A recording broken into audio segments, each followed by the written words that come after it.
নমস্কাৰ, মোৰ ফালৰ পৰা সকলোকে নমস্কাৰ জনালোঁ। মই আহিছোঁ শ্ৰীমন্ত শংকৰদেৱ কলাক্ষেত্ৰলৈ।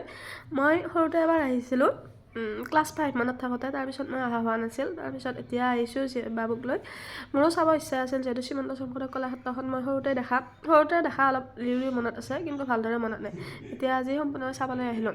চাওকচোন, ইমান ধুনীয়াকৈ পাহাৰেৰে খটখটি আছে, ওপৰলৈ উঠি যাব পাৰি। শ্ৰীমন্ত শংকৰদেৱ কলাক্ষেত্ৰত আহি খুবেই ভাল লাগিল, কাৰণ ইয়াতে আমাৰ বিভিন্ন ধৰণে হেৰাই যাব ধৰা বস্তু ইয়াতে সকলোখিনি সংৰক্ষণ কৰিছে।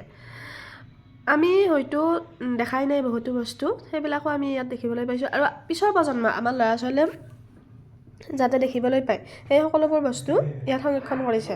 আমাৰ অসমৰ হেৰাই যাব ধৰা প্ৰতিটো বস্তুৱে ইয়াত বহুত ধুনীয়াকৈ সংৰক্ষণ কৰি ৰাখিছে। মই আহিছোঁ এতিয়া নামঘৰীয়া কলাগোষ্ঠীলৈ। এটা নামঘৰীয়াসকলৰ বিভিন্ন ধৰণৰ আপ্যায়ন, নাম, ভকতসকলে কেনেদৰে আসন পাতে, কেনেদৰে প্ৰসাদ বিতৰণ কৰে, কেনেদৰে ওজাপালি উঠে আদি সকলোবোৰ বস্তু বহুত ধুনীয়াকৈ ইয়াতে ফটো আকাৰে ফ্ৰেম কৰি ইয়াতে বহুত ধুনীয়াকৈ সজাইছে ৰুমটোৰ ভিতৰত। সঁচাকৈয়ে দেখি বহুত ভাল লাগিছে। ভকতসকলে কেনেদৰে বুট ভগায়, আৰু ভকতসকলে সদায় এটা কথা ভাল লাগে যে ভকতসকলে মুখত গামোচা মাৰি বহুত ধুনীয়াকৈ পৰিৱেশন কৰে। আৰু নাম কেনেদৰে ধৰে, মন্দিৰত কেনেদৰে পূজা পাতল কৰে, সকলোখিনি বস্তু ইয়াতে বহুত ধুনীয়াকৈ দাঙি ধৰিছে। সঁচাকৈয়ে মই দেখি অভূতপূৰ্ব হ'লোঁ।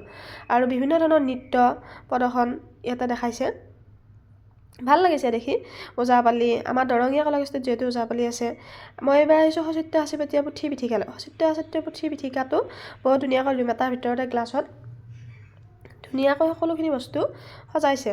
ইয়াতে আগৰ দিনৰ ৰজা মহাৰজাসকলে কেনেদৰেনো পুথিত লিখিছিল, কেনেদৰে কি কৰিছিল, মহি ব্যৱহাৰ কৰি, চিয়াহী ব্যৱহাৰ কৰি কেনেদৰে পুথিবোৰ লিখিছিল।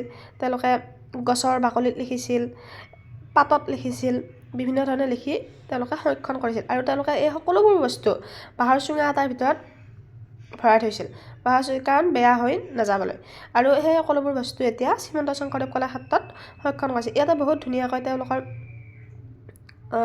নৃত্যৰ কথাই হওক বা সিহঁতৰ আগৰ দিনৰ যি ৰজা মহাৰজাসকলৰ সকলোখিনি কথা ইয়াতে বহুত ধুনীয়াকৈ লিখিছে, আৰু বহুত ধুনীয়াকৈ ৱালত লিখিছে, যাতে সকলো অসমীয়া কলা সংস্কৃতিৰ মানুহ আহিলেও ইয়াতে পঢ়িব পাৰে বা চাব পাৰে। সঁচাকৈয়ে দেখি মই বহুত ভাল লাগিল, কাৰণ যিহেতু ময়ো অসমীয়াৰে মানুহ, ভাল লাগে এইবিলাক বস্তু দেখাবলৈ। এতিয়া আহিছোঁ ৰং তুলিকাৰে অংকন কৰা এটি ৰুমলৈ। এয়া চাওকচোন, বহুত ধুনীয়াকৈ ৰং তুলিকাৰে চিত্ৰ অংকন কৰিছে। চিত্ৰ অংকন হৈছে বহুত ভাল লাগিছে। ইয়াতে বহুত ধুনীয়াকৈ আৰ্ট কৰিছে ল'ৰা ছোৱালীসকলে, হয়তো ডাঙৰেও কৰিব পাৰে, কিন্তু বহুত ধুনীয়াকৈ ইয়াতে আৰ্টখিনি ফটো ফ্ৰেমৰ সহায়ত আলাই থৈছে। সঁচাকৈয়ে বহুত ভাল লাগিল শ্ৰীমন্ত শংকৰদেৱ কলাক্ষেত্ৰত আহি। সকলোৱে আহিব আৰু নিজৰ নিজৰ ল'ৰা ছোৱালীক লৈ আহিব, কাৰণ ল'ৰা ছোৱালীসকলেও দেখিব পাব যে আমাৰ যিহেতু হেৰাই যাব ধৰা সকলোখিনি সংস্কৃতিয়ে, অসমীয়া সংস্কৃতি সকলোখিনি বস্তুৱে ইয়াতে সংৰক্ষণ কৰি ৰাখিছে।